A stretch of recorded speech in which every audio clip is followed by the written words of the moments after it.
Hello everyone, it's Shaz here. I'm hoping everybody has connected a link. I do apologize, it's taken us a few minutes to try and get sorted. We are using new software, so we've been trying to work out how we can stream to Instagram, YouTube, and several different places at the same time. I've got some fantastic guests on the show today. We will be bringing on in a couple of seconds. So just seeing how many people logged on, brilliant. I think there's quite a few people coming on, which is fantastic. Okay, so why do we do this, and why are we doing this session? I've invited some fantastic people on because they kind of share the same ethos and the passion that I do. I want to be out there looking for talent, unsung heroes, and these people are pivotal to how the UK Asian Film Festival, the talent, the creative arts, and all that stuff that goes on. You know, they're pivotal for that to happen, and they work behind the scenes. So what I'm going to do is I'm not going to wait much longer. I'm going to bring on two fantastic people, Dr. Pushpinder Chowdhury and the project director for the film festival, Aman Dillon. Hi. Hello, guys. Hi. Thank you, Shaz, for having us on your show. Thank you. Yeah. Absolutely, it's my pleasure, and thank you for making time to come onto the show.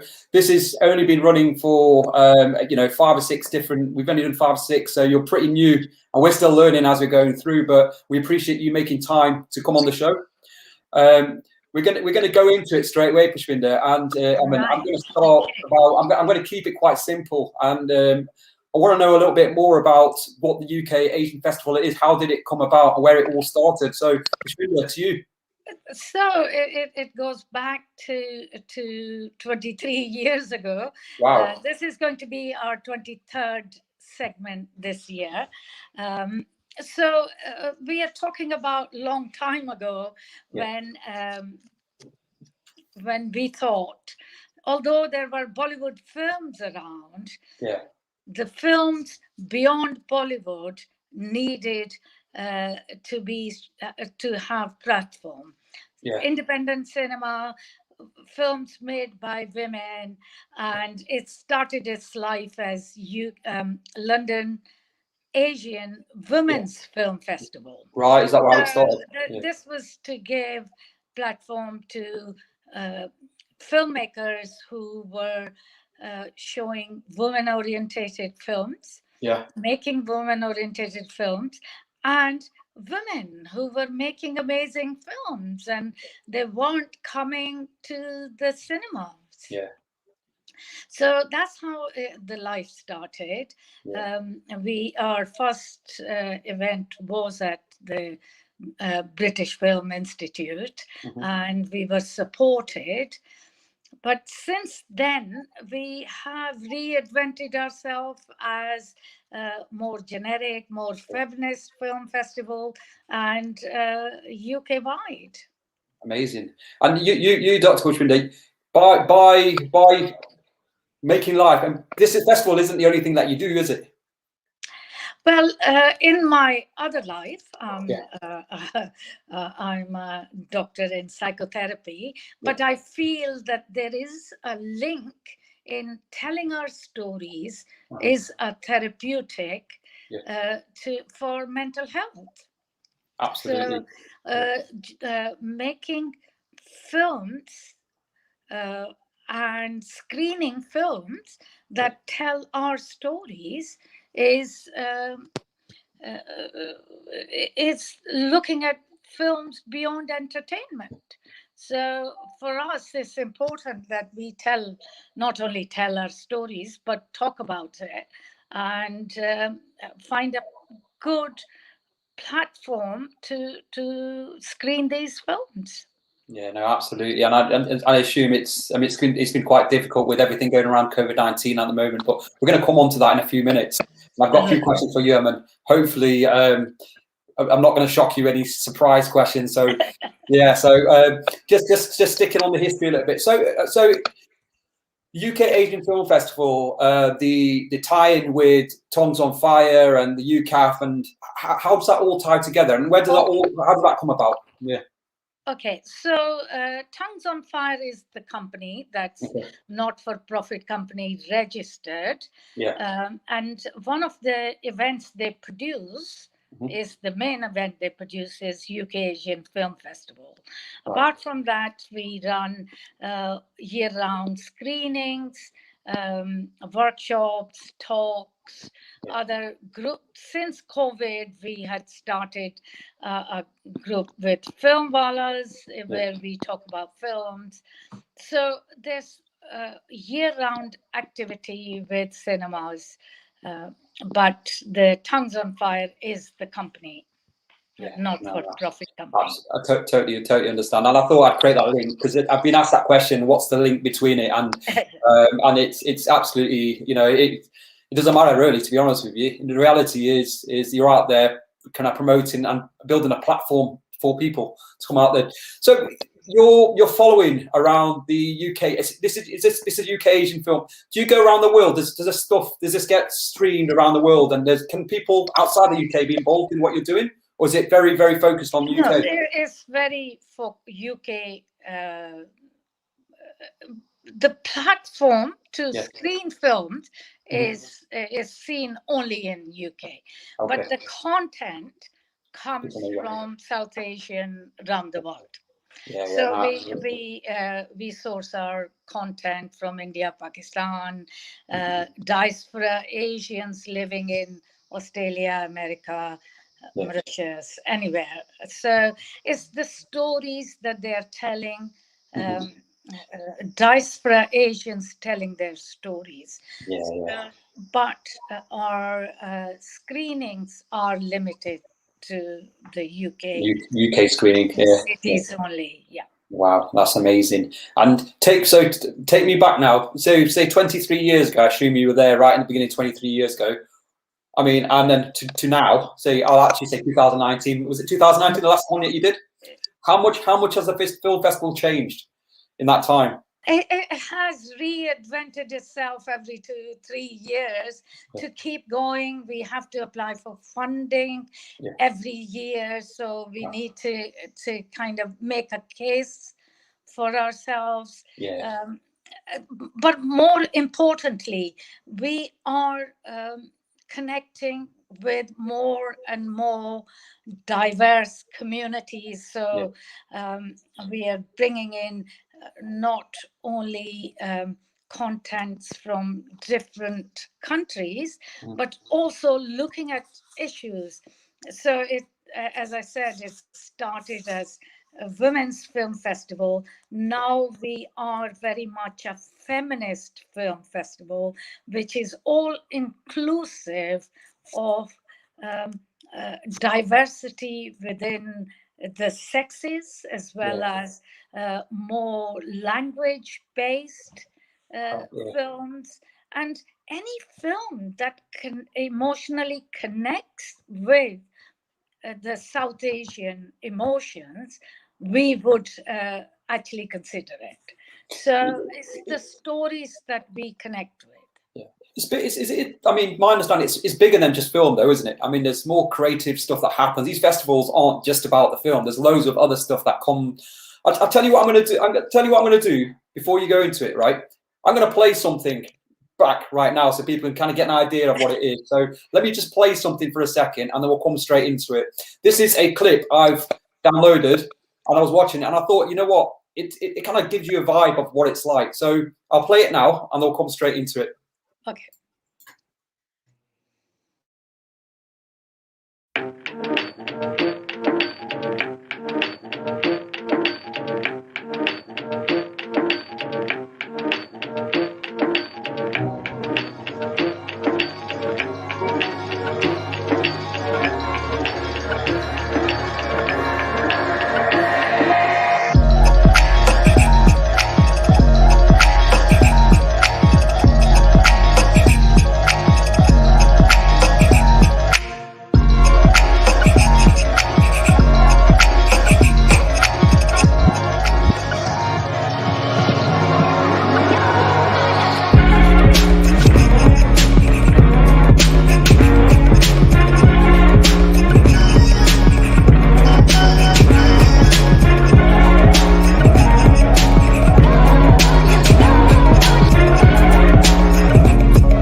That is a very old trailer, but you know what? It captures so much.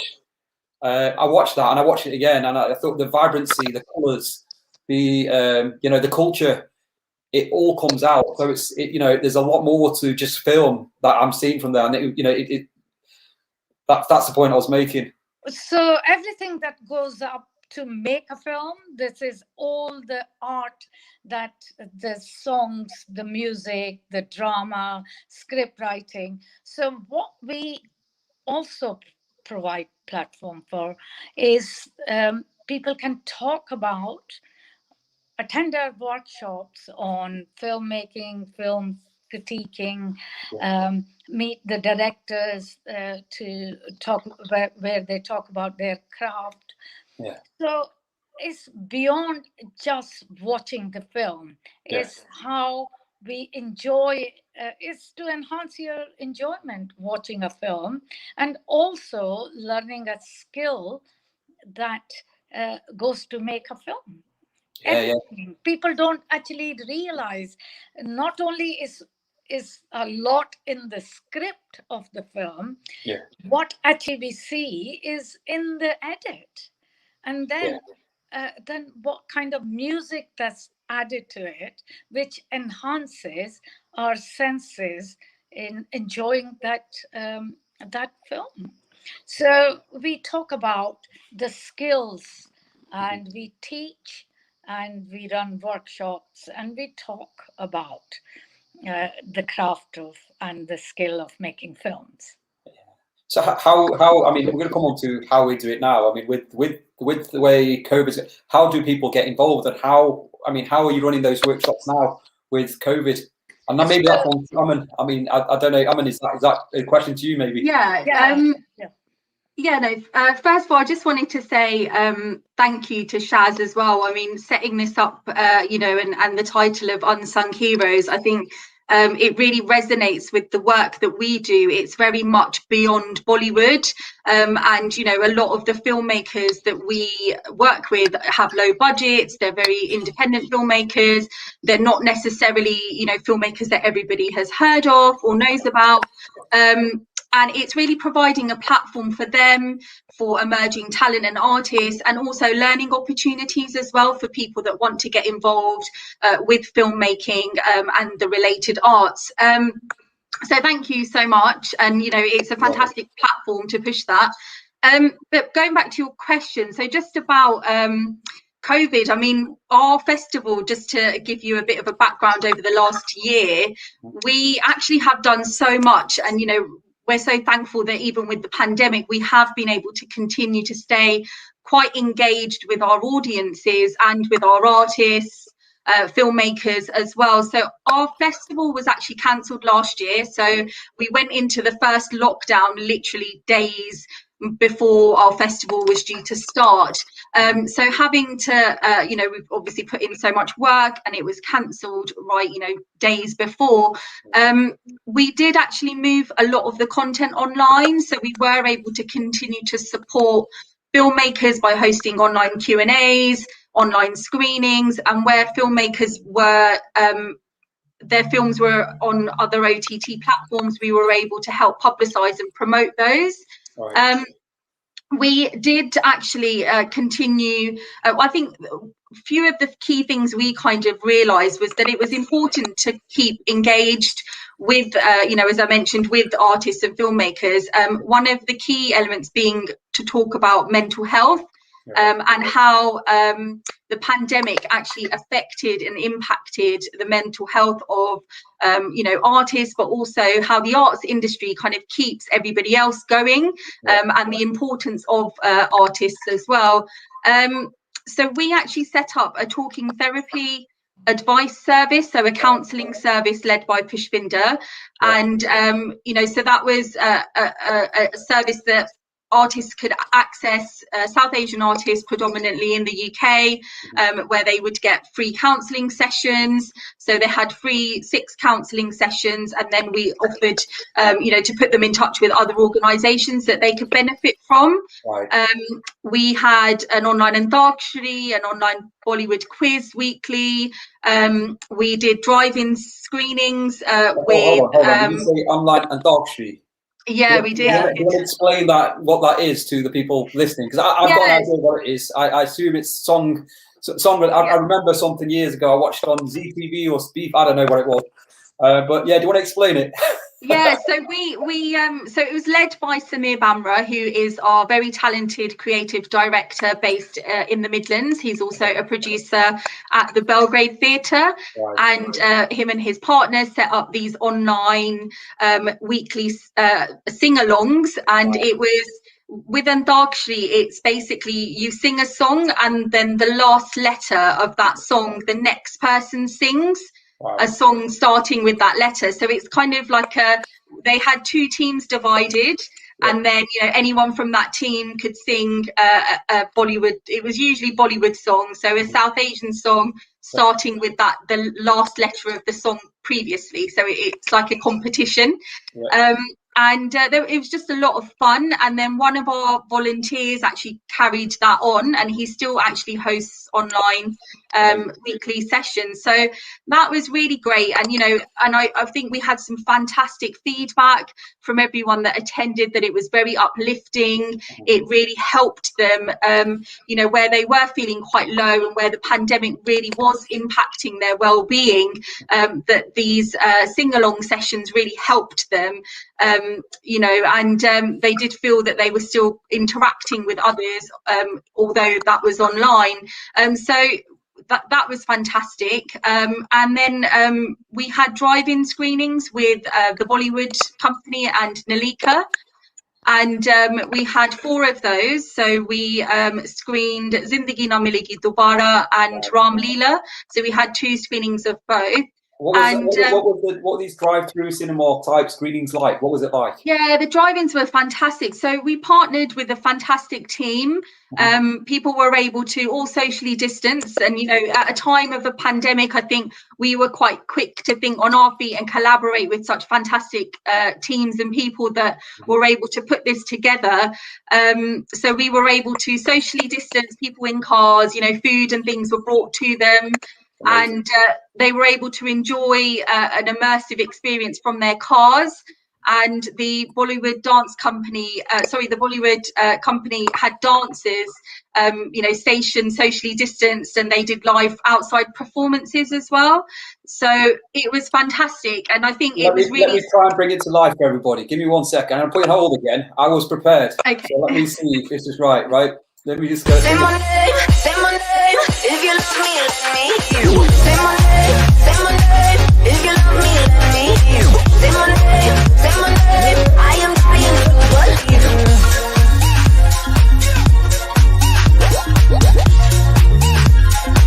If you love me, let me hear you. Yeah, that was a fantastic showreel that Empire Cinematic did for us, and Bollywood company. So yeah, that was fantastic. It shows that you've really got to think outside the box if you really want to make it work. And for those people that are listening and want to be inspired and feel they've got blockers in their way, I mean, this is a different way of making the same thing. Making things better, being a bit creative. Sometimes don't treat it as an obstacle, treat it as a challenge that you can overcome. You have to challenge yourself to find a different way. And it's weird actually with my kids. We watched a film. It's Big Hero 6, and it's always there was a saying in there about when you're looking at something, always look at it from a different angle. Yeah. Because you might see something different and make it work a different way. And that's it's all over the place. But people that pick up on those sort of things, which is and I think we might not have necessarily collaborated with some of the organisations that we did had there not been a pandemic. Yeah. So, the silver lining is that we've met some fantastic people and organisations that we were able to work with. We worked with the Hollywood Dance School and Imperial College for an online dance workshop as part of World Mental Health Day. We worked with a number of artists for a week-long campaign that we ran online on our social media pages to raise awareness for men's mental health. Yeah. So that was fantastic. And you know, we, with our film club that Pushpinder mentioned earlier, we were able to have lots of discussions monthly, have a film screening or a talk, and we had lots of different guests. We had a renowned psychiatrist, Dr. Dinesh Bugra, join us, and you know, it all linked to film. But some very, very great conversations that you know, so grateful that we were able to be a part of. Yeah, so we had lots going on, and then we've actually recently just held some learning workshops with students that want to learn how to critique films, how to curate for film festivals. Yeah. So we were able to put on those workshops that were led by our academics, so Dr. Ashwin Devasundaram, Dr. Monya Akyari, and Shaz Vora, and they've been, you know, great because they will all lead on to judging films that will be part of the festival program this year. Right. Now, how do people, I mean, people that have got an interest in this and want to get involved or have got some good creative ideas, where do they channel those sort of ideas? How do they get in touch with you guys if they were going to get in touch with you, if they had an idea? Or, I mean, how do, and another question is, how do you, in this environment, how do you reach out to people? So we've been doing a lot of online posts. I mean, we're available on LinkedIn, you know, Instagram, Facebook, Twitter, our website. We've just recently, I think another point during the pandemic, we were able to restructure. We've got some fantastic new board members. We have a new website that's very interactive and fun, and it tells you more about what we do as an organisation. And you know, people can reach out on there. If it's somebody that wants to volunteer or they want to be part of the young curators or the short film critiques, they can fill in an online application or email us. info@tonguesonfire.com, and we're always looking for people that want to partner on screenings, for sponsors. So there's lots of ways people can get involved if they just want to send us an email. And as I say, all our details are on our website. So it's ucaf.com. No, absolutely. What we're going to do is on this page, we're going to, as it's gone out, we're sharing across multiple platforms at the moment. So we've only seen a certain people on Facebook, and we'll share your websites, your pages and everything as we send it out. I think we're going to, because we haven't been able to get on Instagram, we're going to use this. We're going to publish it on Instagram, and we'll put your pages on there as well, so they can see and get your links and everything on there. So that'll be absolutely fantastic. So talk to me, either one of you. I mean, talk to me about some of the famous people that have turned up to these festival events that made it kind of taking it up a level. I mean, Sorry, Shaz, can I just go back to the last point? I probably should mention as well that we do have an online newsletter as well. So if people subscribe to that, we send out a newsletter every quarterly. So you can subscribe and find out more about our events and what's going on. And also our YouTube channel has all of our videos uploaded. So if you've ever missed, you know, a discussion and or a festival trailer you want to see from before, you can have a look at our UCAF YouTube channel as well. Sorry, but go back to your question. We will share all that in the video. So brilliant. Great. Thanks for calling it out. Thank you. So, and it's good that you're calling it out, because at least people that are listening will be able to go out and search you, because the social media is so spread out now, and it's so spread out. You've got TikTok, you've got Insta, you've got I don't know, places I've never heard of. But it's so widespread now, so you don't know, and that's the difficulty now, reaching out to people. You can't be on one platform; you've got to be across multiple platforms, which is okay. So I was going to say, so the film festival. So talk to me about some of the famous people from Bollywood, Hollywood that have come and made an appearance in your events. So what Aman was talking about, the content, the real kind of real good stuff, but icing on the cake is always getting Bollywood actor or director. We've had in the past all 4 of the Bachchans together. So that was kind of highlight. But our regular supporters have been people like Shabana Azmi, right from the first film festival till 2019 when she was there. So we feel that there are consistent kind of artists that support us. Every year we would have a name. So Zinat Aman was one, Radhika Apte, and now even from Pakistan we had number of actors like Mahira Khan. We've had Mahira Khan. Yeah, and filmmakers like Alankrita Srivastava that recently had her Bombay Begums. We've had Zabiha Summer as well. Just to mention some of our patrons that support us: Abhishek Bachchan, Meera Syal. So they've been fantastic. So we've had lots of different guests every year. Especially the directors, all Meera Nair.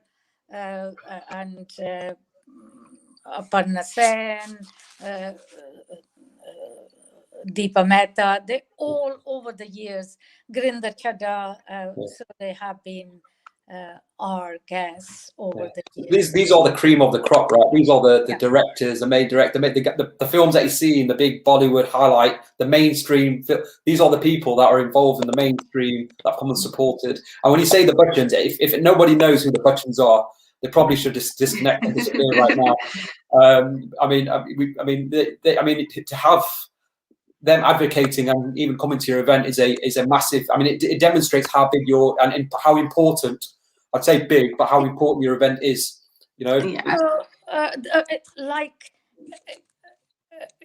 Everybody knows about Slumdog Millionaire winning the Academy Award, but the first woman, Bhanu Athiya, who first Asian woman to get Oscar for costume design was Bhanu Athiya, and she was our guest. So we not only that we invite the famous people, but also the ones that were never really recognized. And that's why it's so important. The boundaries. Yeah, that's why it resonates with what I do. I mean, because it's all about unsung heroes, unsung talent, those people that should be recognised with the will and a lot of this with will and skill together is anything's achievable. You just you got to put that will. You need to have that will, learn that skill, and then move forward, which is important. I'm gonna just conscious of time. I know we've been talking about the past and kind of what's been going on. So what's the future for the film festival? What's planned? Well, actually, let's talk about this year's festival now. What's going on this year with the festival? How's it running, and what's the dates? And what can you tell us about the festival this year? So go on, Aman. Okay, so our festival dates are our festival dates are 26th of May until the 6th of June. Okay. We're really excited because we're part of the Coventry City of Culture this year. And I believe we're the only South Asian organisation to work with them as part of the City of Culture in Coventry. Right. So we have some screenings scheduled at the Belgrade that are already on their website. So anybody from the Midlands that want to attend, please do have a look at their website. We're growing constantly. We're in different cities and areas. We're now in Stockton. We also travel to Leicester, Manchester, Glasgow, Edinburgh. But this year in particular, obviously, we're still at a time where restrictions aren't fully lifted. So we are having a hybrid festival where we will have screenings online. And the platform that we are working with is called Modern Films. So we will be working with that online platform, but also scheduling some screenings in London. Our full festival programme should be on our website kind of the first week of May. So that's ucaf.com. And yeah, it's a great mix of like regional language films. There is lots going on, you know, a few online events. We're also having an international film festival conference where we're actually talking to South Asian festivals around the world and how COVID and the pandemic's obviously impacted them. You know, it's a fantastic opportunity to speak to other festivals and see how they've done things and how they've got through this last difficult year.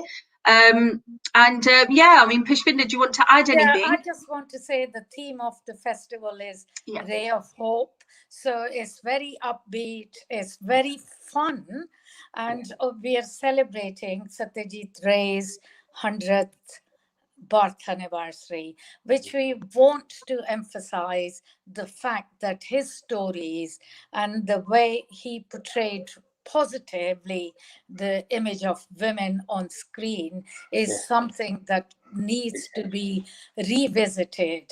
So we are looking at the stories and hope and be more positive. And our opening film is a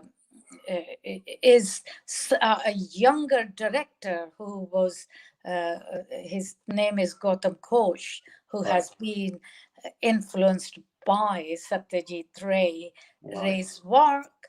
But more importantly, he actually had made an award-winning documentary on Satyajit Ray.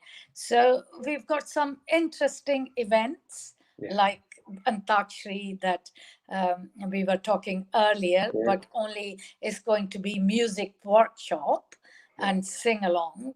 So this is going to be the kind of theme that how we can collaborate, how we can be hopeful and move forward. Yeah, so the sing-along is with Dr. Gargi Banerjee, and she's joining us from India, and a fantastic vocalist. And we'll have a few other key events. I'm not sure how much I'm allowed to give away yet, but our first press announcement, I think, is going out on Monday. So please do keep an eye out on that. And yeah, just have a look at our website, keep cross-checking the website, and the programme will be on there over the next few weeks. Absolutely brilliant. Yeah, no, absolutely brilliant. So do you think this hybrid model will carry on, or do you think you'll revert back to how you were working before? I think it's definitely flagged some issues like, you know, accessibility. We want as many people to enjoy the films as possible. You know, you want people to be quite comfortable. I think, you know, especially older South Asian generations are now more comfortable with technology over the pandemic. I know my mum has been WhatsApping me and, you know, doing things that she didn't do before as much. So I think, you know, it's great to see, you know, the kind of influence the pandemic has had on use of technology. But I think also we want to really encourage people to get back into cinemas. You know, it's people's livelihoods. You know, cinemas are closed. We don't want them to close down. Support arts. You know, support venues, support, you know, these art hubs and centres. So I think you know, we do want to still encourage people to really go out there and try and get back into, you know, whatever normal means, but, you know, some sort of normal day-to-day life. And you know, but just to mention that, you know, that there will be some social distancing. You know, there might be a requirement to wear masks.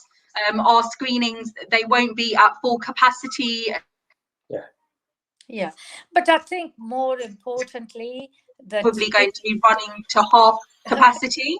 Yeah. Okay. But more importantly, bringing back the magic of watching a film on a larger than life screen, and have value added kind of conversations after the film. I think that's the important thing about the festival, that we still want to emphasize that they could get behind the scene information about how the film was made. It's very interactive. And just watching it in darkness with strangers has its own magic. It's a difference. Yeah, completely. Well, I mean, the good thing with an online platform is that, you know, we're not just restricted to the cities we travel to. You know, we want to be everywhere in the UK, and I think being accessible UK nationwide, that is, you know, that's a fantastic thing for this year, is that we're not really restricted to the venues that we're screening at. So from an accessibility point of view and engaging with audiences, you know, all over the UK, I think it's fantastic. But, you know, we do really want to see people back in venues and supporting their local cinemas and art hubs as well. Yeah, so important. But Absolutely. can I also add that even with our online screening, we are giving them a value added experience of a talk or Q&A. Yeah, I've noticed that there's a screening and a Q&A as well, isn't there? And you know what, again, that is a value add, and that's really important and key. So when's the first one, Ammon? The first screening? Yeah. On the 26th of May. 26th of May, yeah. Yeah, that's fine. 26th of May will be the first event, yeah. Awesome. So people can get onto your page and they can get those dates, and then I assume they will have to log in, kind of basic go through, and they'll be given some timing to link, some timing to click into and go into at some point. There'll be a format or something, right? So they can get into it quite easily. Yeah, so the website will have details for the in-person screening, so the venue links to book their tickets. Right. But also there'll be a page from the Modern Films platform embedded into the website, so they'll be able to just purchase their ticket for the online screening. I believe the film will be available for 48 hours. Right. From when they purchase it, and then it will be removed. So, you know, we still want to give it that exclusive feel, because I think that's what's different about film festivals. Festivals, you know, they are kind of one-off screenings, they are quite exclusive, and you still want to have that feeling when you're attending a festival, whether that's virtually or in person. So, you know, it's just keeping in line with that as well. Yeah, and just really trying to protect, you know, obviously no piracy, you know, we're totally against things like that, and we want to protect the rights for filmmakers. So, you know, please do, everybody, you know, just bear that in mind as well. It's very, very important that we protect the work, you know, the hard work that's gone into a film. Yeah, 100%. Well, listen, guys, I'm really conscious. We've got about 5 or 6 minutes left. Is there anything that you guys individually want to share out to the people that are listening?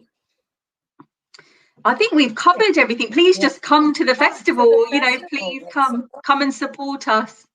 Yeah.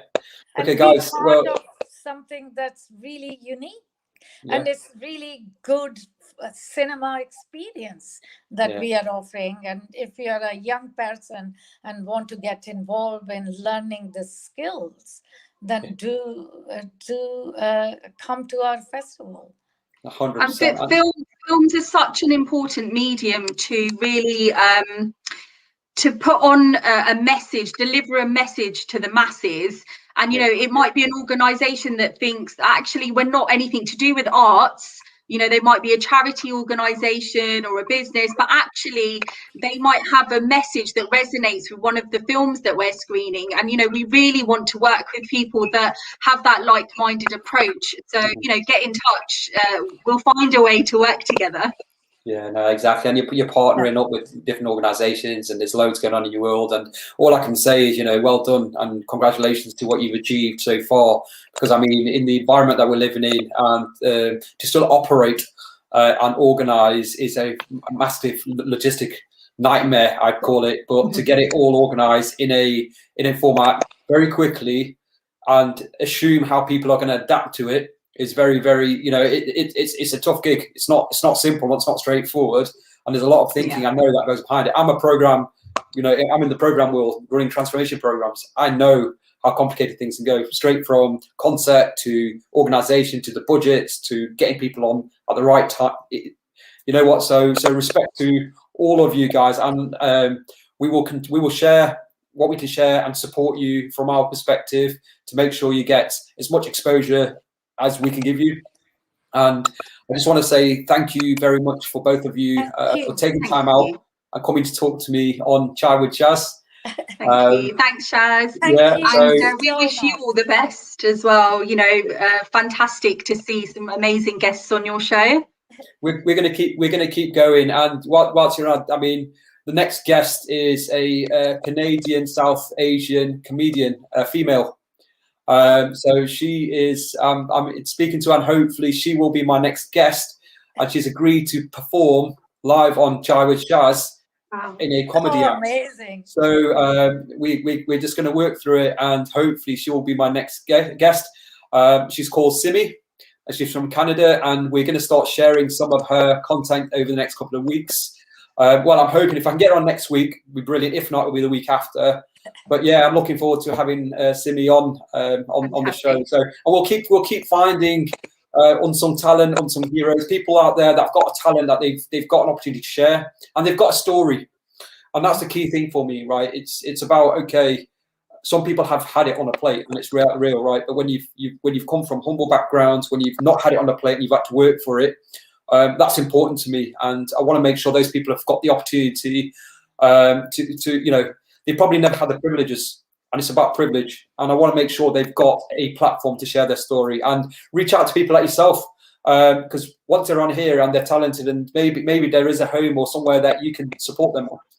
Yeah, no, definitely. Thank you very much. Yeah. Yes, I think we agree with what you're doing, and we really appreciate you giving us the platform today.